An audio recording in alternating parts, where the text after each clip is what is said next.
solito settimanale appuntamento con Penalty on Demand sul canale YouTube Penalty Programma Sportivo, nonché anche sulla pagina Facebook Penalty. Oggi parliamo come al solito dei 4 gironi del campionato di promozione e dei 6 gironi del campionato di prima categoria.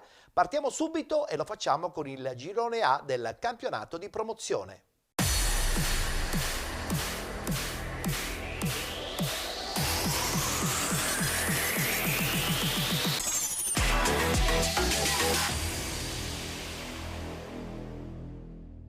Si è giocata la 9ª giornata di ritorno, subito il tabellino dei risultati. Città di Carini batte Petrosino 1969 2-0. Folgore Castelvetrano batte Marsala 2-0. Sospesa Partinica Audace Accademia Trapani. Casteltermini batte Gemini Calcio 4-1. Città di San Vitolo Capo batte Fulgatore 2-1. Ed infine Camarat batte Alba Alcom 1928 4-1. Ha riposato Iccarense. Con questi 3 punti ottenuti nel campo di Marsala, la Folgore Castelvetrano balza solitaria in vetta. La troviamo infatti al primo posto con 40 punti, 39 Fulgatore e Camarat, con 36 Città di San Vitolo Capo, 35 punti Accademia Trapani, 33 Partinica Audace, con 28 Alba Alcomo 1928, 26 punti Città di Carini ed Iccarense, con 25 Gemini Calcio, 19 Casteltermini, 18 punti Petrosino 1969, chiude la classifica il Marsala con 0 punti.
Tutto ingarbugliato nel girone A del campionato di promozione, dove almeno 6 squadre ancora ambiscono alla vittoria finale in questo girone.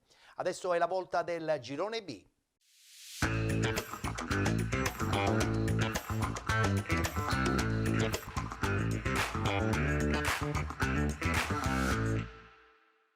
Anche qui si è giocata la 9ª giornata di ritorno, subito il tabellino dei risultati.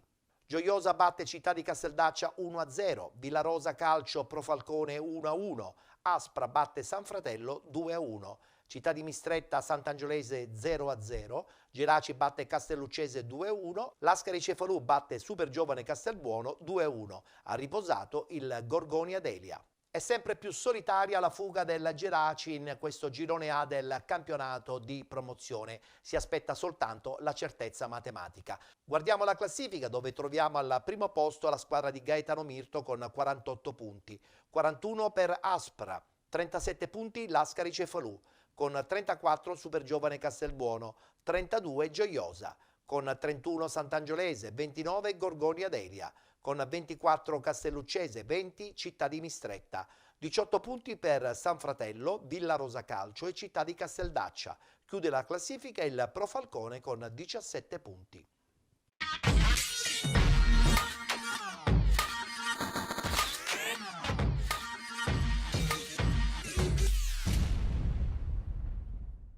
Sei giorni dopo l'impresa di Castelbuono, la Polisportiva Gioiosa supera in casa anche il Città di Casteldaccia, centrando così la quarta vittoria di fila, il sesto risultato utile consecutivo, una sfida che si decide già nel primo tempo con l'11 Granata che approccia bene alla gara e dopo il tentativo di testa di Gullà bloccato centralmente dal portiere, i locali la sbloccano al minuto 2 quando Ardiri gira in rete dagli sviluppi dell'angolo di Adamo, facendo così Polisportiva Gioiosa 1, Città di Casteldaccia 0. E per Ardiri si tratta della prima rete in maglia granata. Insiste la squadra di casa, minacciosa per altre 2 volte, prima con il colpo di testa di Tranchita che si perde di poco al lato e poi sempre con Tranchita il cui tiro da fuori non inquadra lo specchio della porta. Bersaglio che nel finale di primo tempo non c'entra nemmeno il Città di Casteldaccia che per 2 volte sciupa con Alfano e Gnoffo il possibile gol del pareggio con entrambe le conclusioni che si perdono di poco sul fondo. Nella ripresa è ancora la squadra ospita a sfiorare il pari al 66esimo con il diagonale di Fernandez che viene rallentato da una pozzanghera e con la difesa di casa che poi allontana la minaccia.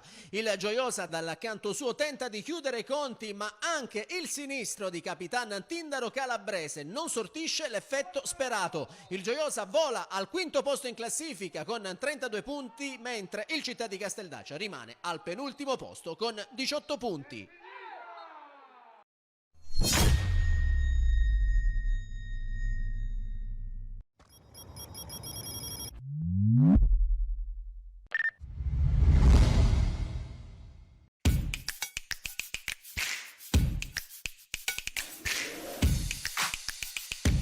I derby in quanto tali non hanno bisogno di grosse presentazioni e questo in particolare ha grossi significati non solo sul piano territoriale ma anche su quello del campo. Di fronte il Lascari Cefalù di mister Grimaudo e la Supergiovane Castelbuono di mister Marandano, in palio non solo la supremazia territoriale ma anche e soprattutto il terzo posto nella classifica del girone B di promozione, alle spalle di 2 autentiche corazzate come la capolista Geraci e l'immediata inseguitrice ovvero l'Aspra, il tutto di fronte ad una cornice di pubblico eccezionale, oltre 800 persone al Santa Barbara per assistere a questo derby, un derby che non si accenderà molto presto ma che vivrà una grande emozione. Al minuto 24 rimessa Lascari, la palla che viene deviata sulla testa di Peppe Fazio che a porta sguarnita deve solo depositare in rete. Minuto 24, vantaggio Lascari Cefalù con la firma del capitano, del numero 10 della formazione di mister Grimodo che fa esplodere il pubblico di fede cefaludese. E poi al minuto 36 stessa azione però dall'altra parte sulla destra, una rimessa laterale con una spizzata verso Mocciaro che a differenza del suo compagno di reparto non riesce a depositare in rete. Di fatto le occasioni del primo tempo si riducono a queste 2 grandi chance per la squadra di casa, ma nella ripresa scende in campo una Supergiovane Castelbuono decisamente più pericolosa a partire da questo calcio di punizione di Rosselli che sorvola non di molto la traversa, ma attenzione a questa opportunità con il cross per la testa di Rosone e battuto fiducia, la palla però sbatte sulla traversa. 5 minuti dopo altra occasione, questa volta da calcio piazzato, Rosselli dipinge, Rosone ancora di testa, la palla questa volta sorvola la traversa. Un paio di minuti dopo il Lascari avrà una grande opportunità per raddoppiare, grande giocata ancora di Fazio ad armare i compagni del reparto offensivo. Si muove Sferruzza, si muove soprattutto Moscero che riceve all'altezza del dischetto. Il terreno di gioco zuppo d'acqua ne frena la conclusione, ma attenzione a quello che succede adesso. Minuto 70 col colpo di testa che non inquadra la porta, ancora attacca il Lascari, c'è poi un tocco con la mano, il direttore di gara non ha dubbi, concede calcio di rigore al Lascari Cefalù. Dal dischetto si presenta come di consueto il bomber Sferruzza che attende il fischio dell'arbitro prima di partire con la rincorsa e con il destro che spiazza il portiere porta sul 2-0 il Lascari Cefalù, esultanza liberatoria, maglia lanciata sul terreno del Santa Barbara che vale un'ammonizione, ma vale soprattutto il gol del 2-0. La super giovane Castelbuono però non molla e non muore, c'è questa azione sulla destra con la palla messa al centro all'indirizzo di Di Salvo, tapin al volo vincente davanti a Fiducia, minuto 77, si riapre il derby con il gol da parte di Di Salvo che restituisce una piccola fiammella di speranza alla squadra dello squalificato Marandano. Al minuto 83 però c'è questo calcio di punizione in favore del Lascari Cefalù, la pazza idea di Peppe Fazio che calcia da distanza siderale, palla che sorvola di poco la traversa, ed è di fatto questa l'ultima opportunità perché la preghiera della super giovane si spegne tra le braccia di Fiducia prima dei 3 fischi più attesi del pubblico del Santa Barbara. Vince il Lascari Cefalù che adesso è da solo al terzo posto della classifica del girone B di promozione.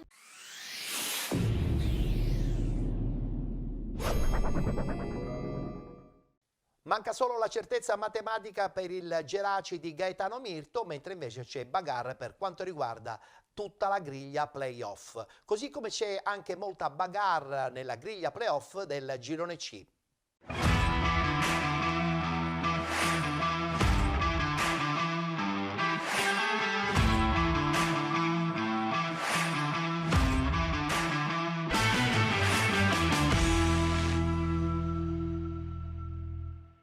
Anche qui si è giocata la 9ª giornata di ritorno, continua la marcia trionfale del Messana 1966. Guardiamo il tabellino dei risultati di domenica.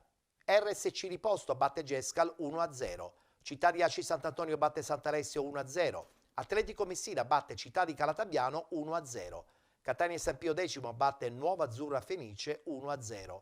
Vittoria fuori casa per la Messana 1966, 3-1 contro il Promende Calcio. Ed infine pareggio tra Valdinisi Calcio e Belpasso 2014 1-1, ha riposato Valle del Mela Calcio. Manca soltanto la certezza matematica per la vittoria finale del Messana in questo girone C del campionato di promozione. Guardiamo la classifica. Messana 1966 51 punti con 40 Città di Aci Sant'Antonio, Belpasso 2014, RSC Riposto. 36 punti Catania San Pio X con 29 Promende Calcio.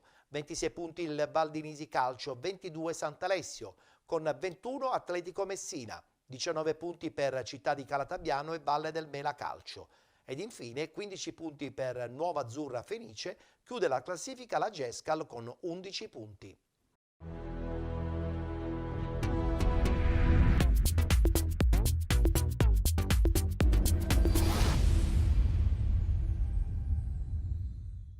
Torna a vincere tra le mura amiche del comunale il Città di Aci Sant'Antonio e lo fa per 1-0 contro la Polisportiva Sant'Alessio, secondo successo consecutivo dopo quello di 7 giorni fa all'Ambiente Stadium contro l'Atletico Messina, con un sonoro 0-4 al termine di una grande prestazione e di un brio ritrovato dopo un piccolo momento buio. Match che ovviamente inizia con il cordoglio per Michael Ilardi, giovane attaccante biancazzurro colpito dalla tragica scomparsa del padre Francesco in settimana. Prima chance al quarto con questo pallone che arriva all'Opresti sulla sinistra che calcia forte, ma pallone di poco largo. Occasione colossale però per gli ospiti. Angolo a rientrare, esce male Citriglia e poi Mirabella spara alto a porta vuota. Aci Sant'Antonio che si fa vedere allora con questa pennellata di Barbagallo per Maugeri, presa comoda. Producono allora i padroni di casa con San Filippo che scappa via, cross perfetto per Lopresti che calcia altissimo. Poco dopo altra grande triangolazione che stavolta libera Marraffino che col sinistro non centra lo specchio, ma è di fatto il preludio del gol che arriva 2 minuti dopo con la scodellata per San Filippo, dribbling secco e poi col destro ad incrociare all'angolino, gol fantastico di Ciccio San Filippo che sblocca il match e fa 1-0. Nella ripresa continua il monologo dei padroni di casa, chance ad inizio frazione con Barbagallo che su questa respinta non trova forza col suo destro. Poi sempre Barbagallo qui che viene imbeccato Tacitriglia e poi con questo lancio millimetrico mette Lopresti solo davanti al portiere, ma il numero 9 davanti a Motta si vede, respinge la conclusione. Alla mezz'ora ancora Barbagallo a scodellare, ancora Maugeri di testa, sfera di poco fuori oltre lo specchio. Di fatto sarà comunque l'ultimo frame di questa sfida che termina così. Triplice fischio al Comunale, vince l'Aci Sant'Antonio per 1-0 che sale a quota 40 in classifica e tornerà in campo domenica prossima nel big match contro la Russo Sebastiano.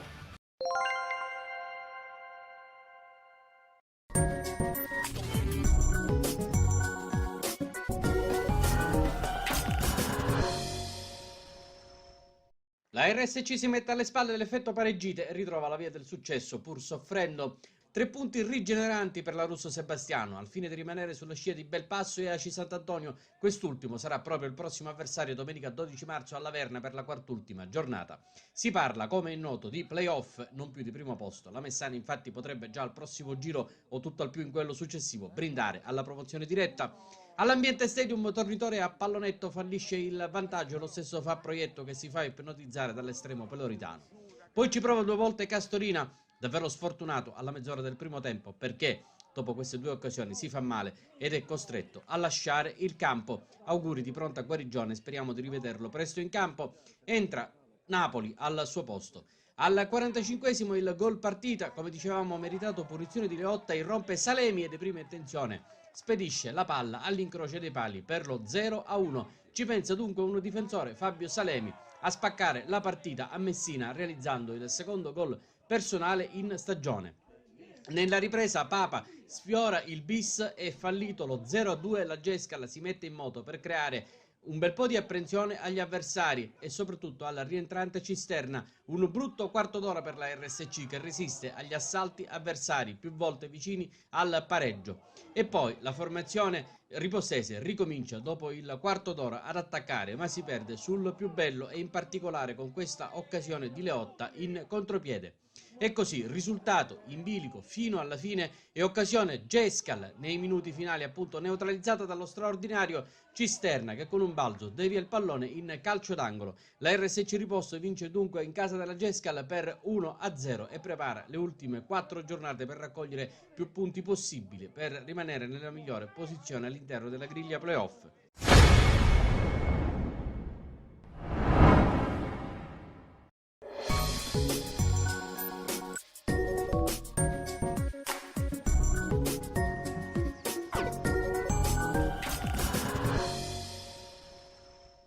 L'eccellenza è ormai a un passo per la formazione dello Stretto che allo Scirea ribalta i giallorossi bravi a sbloccarla dopo 7 minuti con la zampata sotto porta dell'ex Arena al suo quinto sigillo in campionato. La reazione degli ospiti è immediata con Misiti che non trova l'impatto sul cross da sinistra di Romeo e Bonasera che dalla distanza costringe Bucca a rifugiarsi in angolo. Dall'altra parte la Promende tenta invece di chiudere i conti, ma prima Longo manda sul fondo l'invito di Arena e poi Cambria dal limite conclude centralmente tra le mani di Lima. Nel finale di frazione però torna a spingere la Messana con Currò che dalla distanza prova a beffare fuori dai pali Bucca, ma il suo tiro si perde di poco sul fondo e Barbera che in acrobazia costringe ancora agli straordinari l'estremo giallorosso. Il numero 1 della Promende deve superarsi anche ad inizio ripresa, disinnescando in tuffo la botta di Misiti con D'Amico che sulla ribattuta non inquadra la porta. Bersaglio che la Messana centra però al minuto 52 con Bonasera che da fuori fa secco Bucca ristabilendo la parità e firmando così il suo terzo centro in campionato.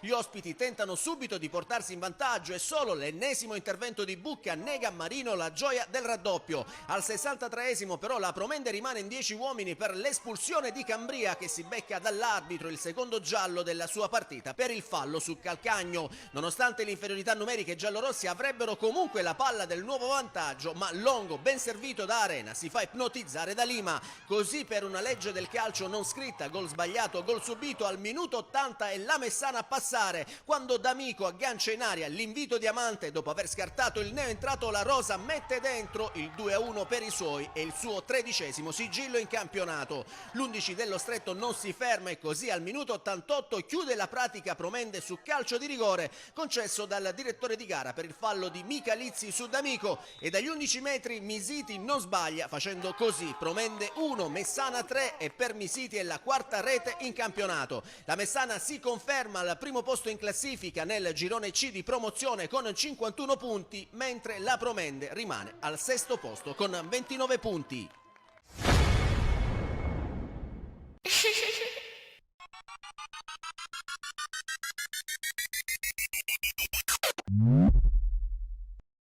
La bagarre finale di questo girone C del campionato di promozione è tutta concentrata sulla griglia playoff. Vedremo cosa succederà nei prossimi turni. Adesso voltiamo pagina e concludiamo il campionato di promozione presentando il girone D.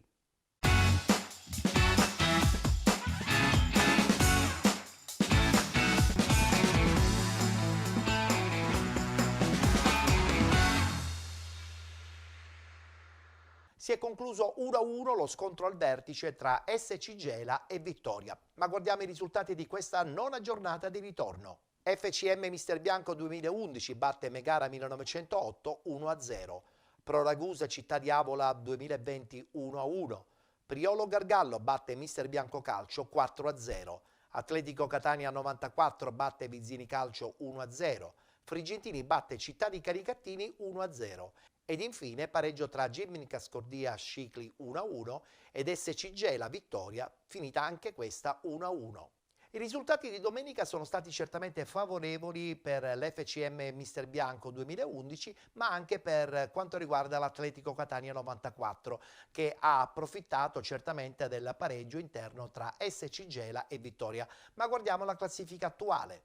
FCM 2011 Mister Bianco 49 punti, con 47 Atletico Catania, 45 punti per SC Gela, 43 per il Vittoria, con 28 Priolo Gargallo e Scicli insieme alla Megara 1908, 25 punti Città di Avola 2020, con 24 punti Frigentini, Pro Ragusa e Città di Canicattini, 20 punti per il Vizzini Calcio, 19 Mister Bianco Calcio, chiude la classifica la Gimnica Scordia con 18 punti.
Un pareggio 1-1 che probabilmente scontenta sia Gela che Vittoria per questo derby di promozione con oltre 2500 spettatori. 5 minuti e Vittoria in vantaggio, Conte lavora un buon pallone che D'Agosta trasforma in oro, segnando con un destro imparabile per il rientrante portiere Pandolfo. La svolta della partita al 34esimo quando Conte sfugge prima a Golisano e poi a Italiano che lo stende al limite dell'area di rigore. Biancazzurri che rimangono in 10. Fauciana a quel punto passa alla difesa a 3 e al 44esimo Vittoria vicino al raddoppio dal cross di Ciartì, ancora Conte arriva botta sicura con la palla che sfila alla sinistra dell'immobile Pandolfo. Secondo tempo entra in campo un Gela sicuramente più aggressivo, dentro Pira e Deoma, fuori Scerra e Brasile. E dopo 4 minuti arriva il pareggio, il difensore Minolfi con la sua specialità, il colpo di testa, inzacca alle spalle di Mangione. Imperiosa l'inzuccata del calciatore bianco-azzurro che fa esplodere il Presti.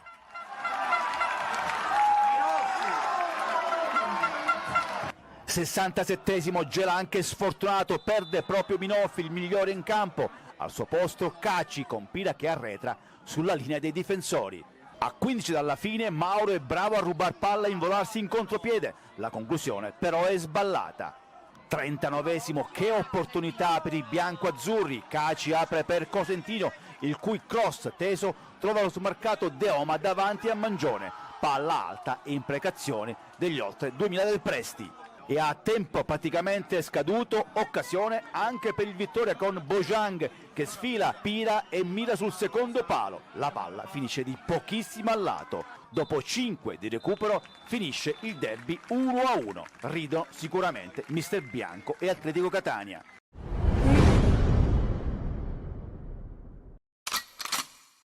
Abbiamo dunque concluso lo spazio dedicato al campionato di promozione, tutto aperto, soprattutto per quanto riguarda le griglie playoff nei 4 gironi.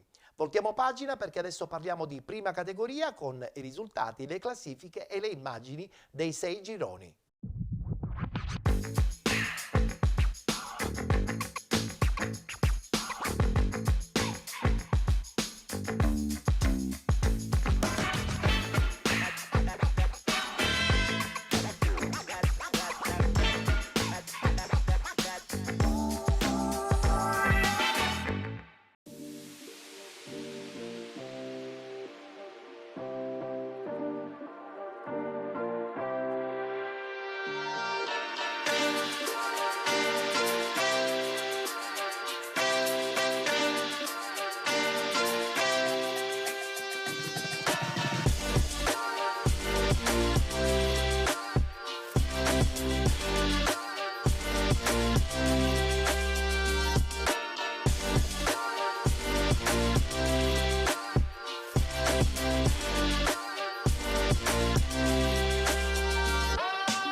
Pareggio sostanzialmente giusto alla Mariano Donia tra Monforte e Città di Galati, dove in palio c'erano punti importanti per la zona playoff, un match che i locali potrebbero sbloccare dopo 8 minuti, ma il destro da 0 metri di Basile non inquadra lo specchio della porta. Bersaglio che 10 minuti dopo non c'entra nemmeno il Città di Galati su calcio di rigore concesso dal signor Naselli per il fallo di Pinizzotto su Eric Campisi, e con Frisenda che dagli 11 metri è sfortunato centrando un doppio palo che di fatto grazia il portiere Trimarchi. Poi il Monforte torna a spingere, al 22esimo reclama un penalty per un possibile tocco di mano da parte di Mangano, ma il fischietto di Catania lascia giocare.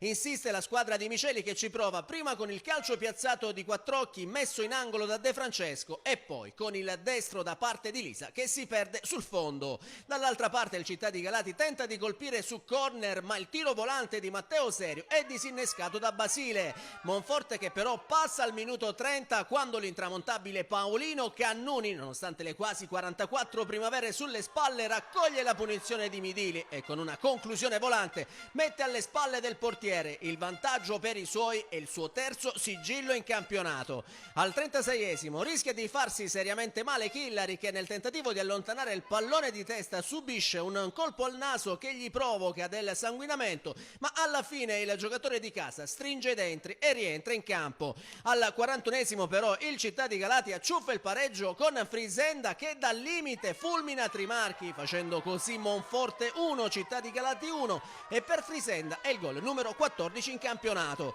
Lo stesso Frisenda ad inizio ripresa dopo soli 20 secondi dal via la potrebbe ribaltare, ma il suo destro a colpo sicuro è murato in angolo dal decisivo intervento di Sframeli, e dal successivo corner il colpo di testa di Matteo Serio non sortisce l'effetto sperato. Il Monforte non sta a guardare sul ribaltamento di fronte, ci prova con Lisa che fa tutto bene, ma poi calcia alto sulla traversa. La partita diventa aperta con le due squadre che cercano di ottenere il risultato pieno. Al 65esimo il tentativo di Pidalà si perde di poco alto sulla trasversale, mentre al minuto 85 è Lisa per i locali ad impegnare De Francesco alla respinta. In pieno recupero vibranti proteste del Monforte per un fallo sul Del Bello, ma il direttore di gara dice di no. Con questo pareggio il Monforte sale in classifica a quota 30 punti e si porta a -2 dalla zona playoff, mentre il Città di Galati si conferma al terzo posto con 42 punti.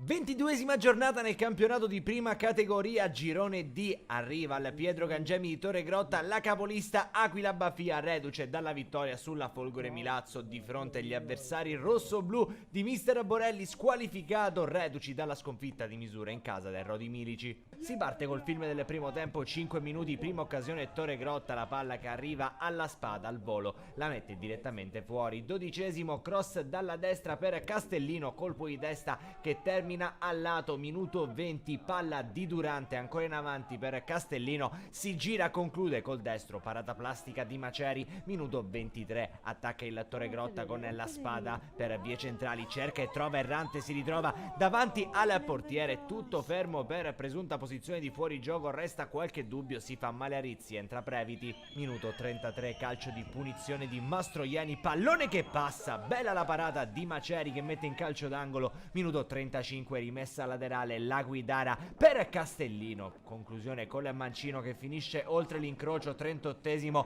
ancora un pallone lungo a cercare lo scatto di Castellino, l'uscita di Maceri che lo anticipa, la porta resta sguarnita, ancora un pallone che viene calciato verso la porta, rimane giù un calciatore del Torre Grotta, alla fine si resta sullo 0-0 anche quando Calderone mette fuori su calcio di punizione, 45esimo dalla destra, Mastroianni viene cercato, il suo sinistro al volo, il pallone che termina la propria corsa lontano dalla porta, fine primo tempo al Pietro Cangemi, ancora 0-0 tra un buon Torre Grotta e la capolista Aquila Bafia che sicuramente ai pubblici fa preferire. Partiamo con il film della ripresa con le immagini di Francesco Morabito, Dama sbaglia, serve errante, il pallone facile tra le braccia del portiere, minuto 56, Ndinga recupera palla a centrocampo, sguardo alla porta, botta con il destro, una bella idea leggermente fuori misura, minuto 57, il centrocampo del Torre Grotta adesso fa la differenza con Maviglia che serve errante, il destro a giro, anche in questo caso controllato facile dall'estremo difensore, 60esimo calcio di punizione di Mastroianni, Previti allontana, non lo fa benissimo,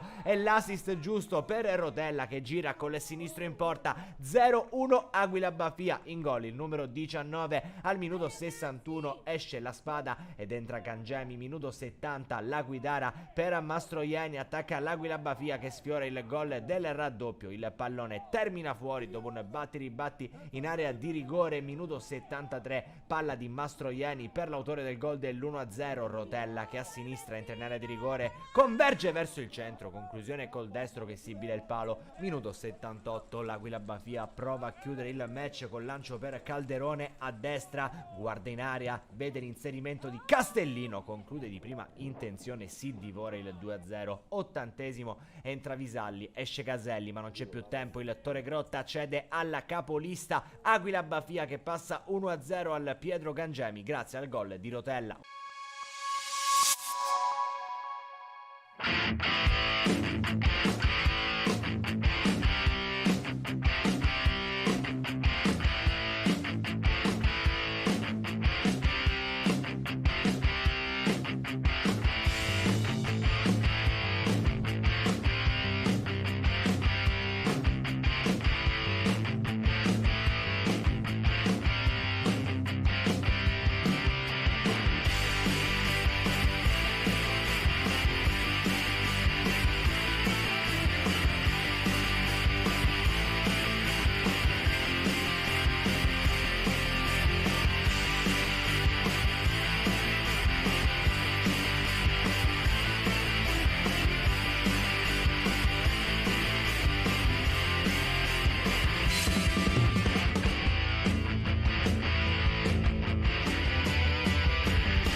Ultima chiamata al Nuccio Marino per rincorrere la permanenza diretta che appare come un gigante di fronte. 9 punti in meno dell'Atletico Biancavilla che è in quota salvezza alla vigilia di questa giornata. Il numero 10 Belpassese, lanciato dalla Venia, fa un passo indietro sul fronte della precisione litigando con la Porta al quarto d'ora. Si rifà divenuto alla mezz'ora ma stavolta litiga con la sfortuna impattando sulla traversa. Toscano, suggerito da Blangiforti, cerca più l'effetto che la potenza. Anche qui niente da fare. Giusto poi l'offside sulla Venia, al momento del lancio di Marino, segnalato dall'arbitro Reiti di Siracusa quando si corre verso la fine di primo tempo. Fa i conti con la difesa ospite Toscano, ben lanciato in velocità da Marino. I peloritani si abbottonano e resistono sulle reti bianche, confezionando un'occasione all'attivo per tutto il primo tempo. La ripresa è una fotocopia del tempo precedente, divenuto non arriva al contatto col pallone in tempo al termine di triangolazione con Marino, e viene sciupata l'ennesima occasione del sabato. Brutto segnale. La punizione arriva infatti impietosa al minuto 3 col benestare della difesa etnea. Per Saglimbene tutto piuttosto facile, conquista di spazio, pallone e traiettoria sotto la traversa che conferma la disgraziata annata del Città di Belpasso. Un tempo comunque per recuperare lo svantaggio e non far diventare il Nuccio Marino terra di conquista praticamente di più di metà delle compagini partecipanti al girone E di prima categoria. Di Venuto la mette in mezzo, ma Borzi è in ritardo 2 volte e nella seconda occasione lo è pure Lavenia. Poi lo Presti di testa salta in tempo, ma sbagliando mira. Quindi Marino in buca per Di Venuto, che stavolta punta la porta in diagonale, ma la palla non ne vuol sapere di sfondare. E al 25esimo ecco il De Profundis. Nipo, anche qui con soluzione facile, che più facile non si può, si accentra dopo rimessa laterale e può esultare per questo tiro dal limite che vale lo 0-2, risultato che da stasera salva ufficialmente il Casalvecchio grazie al raggiungimento dei 30 punti e al minuto 70 dichiara conclusi i giochi al Nuccio Marino. Vani infatti i tentativi di Lavenia e Marino per tentare di rientrare in partita. Adesso la lotta per il Città di Belpasso si stringe tra l'evitare la peggiore posizione play-out e un ultimo posto che incombe dietro l'angolo, mentre domenica sarà in programma la trasferta di Villafranca.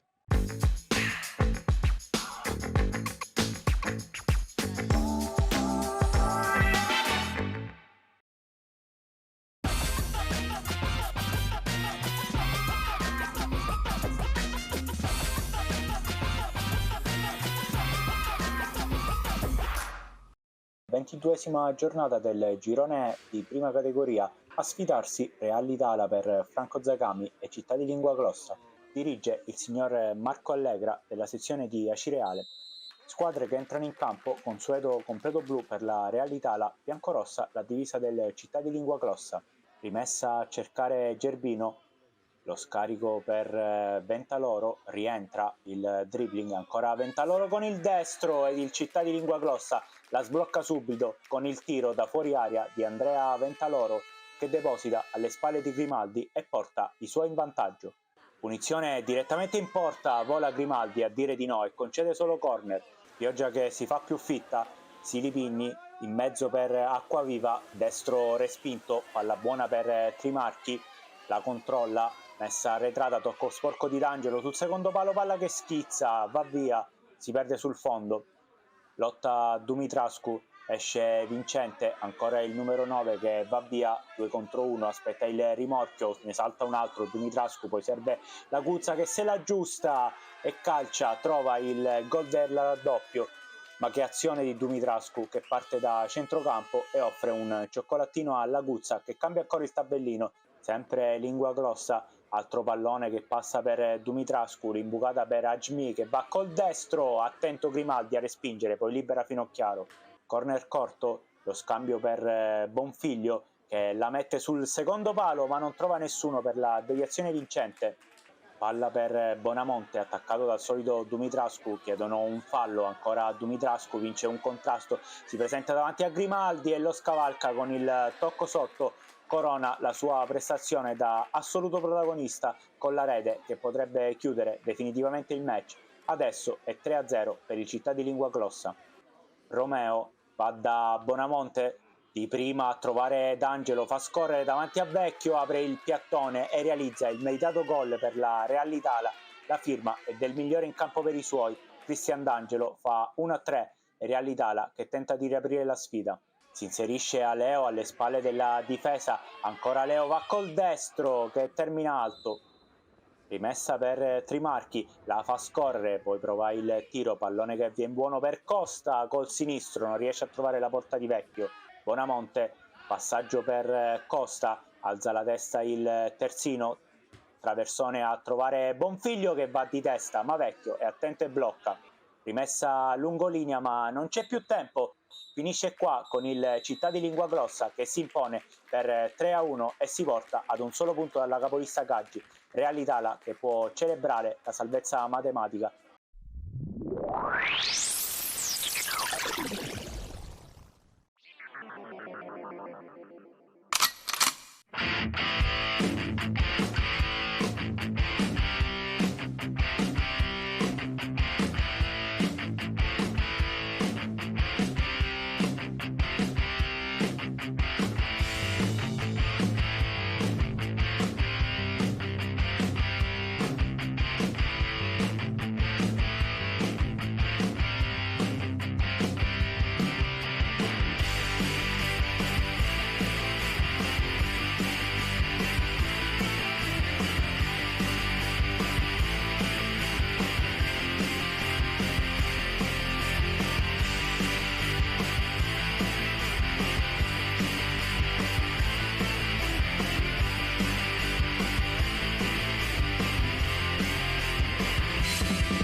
4 risultati utili di fila con 3 pari e una vittoria alla vigilia del match che deve rappresentare lo stacco definitivo dalla fastidiosa zona a rischio play-out. Campanarazzo ancora in avanti con Anfuso che incespica sul più bello, lanciato a rete.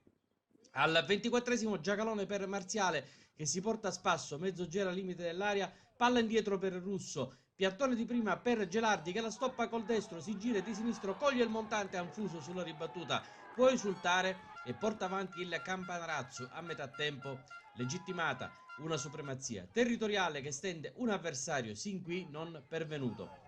2 episodi con indice puntato sull'arbitro Franz di Ragusa, qui secondo il direttore di gara Anfuso intercetta con un braccio ma permangono molti dubbi, il tutto nel bel mezzo di un'azione d'attacco che fa il paio con questa entrata fallosa su Marziale, il quale ruba palla a Giarrizzo per poi essere atterrato tutto regolare per l'arbitro.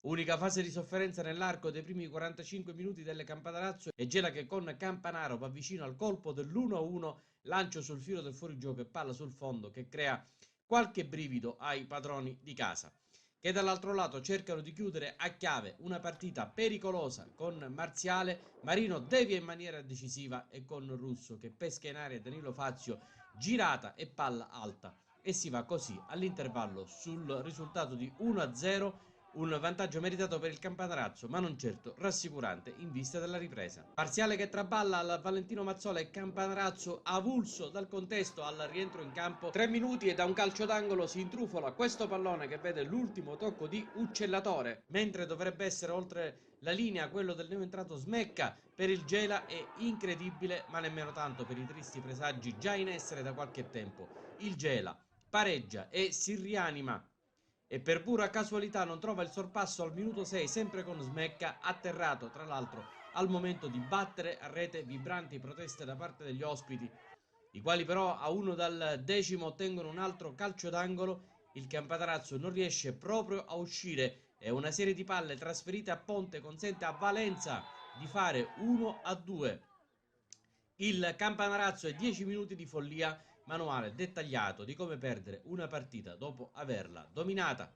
Finito il diluvio, Rivoli inizia una serie di cambi per salvare il salvabile. Fuori Gelardi, dentro Cappello, fuori Abate Di Bella e Motta, dentro Cavallaro e Vasile. Squadra così a trazione iperoffensiva con uno dei subentrati che prova a scavalcare il muro ospite. Per la verità non si tratta di barricate nella restante mezz'ora, ma il tutto senza risultati concreti per il Campanarazzo, che va ad operare un altro cambio, dentro Ingo, fuori Anfuso, da Russo a Vasile che cerca l'irruzione in area ma col sinistro la spedisce alle stelle, idee annebbiate un po' per tutti. 5 minuti più avanti qualche protesta per un possibile intervento da penalty su Marziale, ma si è lontani da quell'episodio che può evitare una inopinata debacle. Proprio Marziale lascia e Rivoli dà spazio a Maugeri. Attenzione perché si tratta del quinto cambio che suona come una maledizione, perché pochi istanti dopo Cavallaro allunga una gamba per recuperare palla e finisce con lo stirarsi. Campanarazzo in 10 a meno di 5 dalla fine, più il recupero che è di 6 minuti e extra time dentro i quali Ingo crea una delle poche opportunità della ripresa, ma Marino neutralizza questo calcio di punizione e dice no, palla in calcio d'angolo. E dunque dalla bandierina pallone per testa in area di rigore che sbaglia tutto e per il Campanarazzo ecco servita un'amara, amarissima sconfitta dopo un mese di piccoli passi.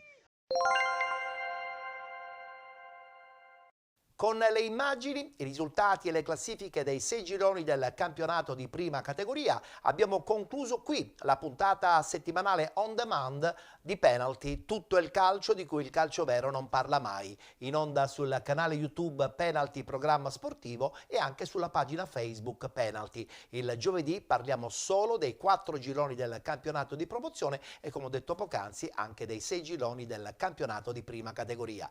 Ci fermiamo qui, vi rimandiamo in versione live a mercoledì alle ore 13 per parlare naturalmente di Serie D e di eccellenza sul canale 15 del digitale terrestre di 7 Gold. Grazie per essere stati con noi, appuntamento alla prossima settimana.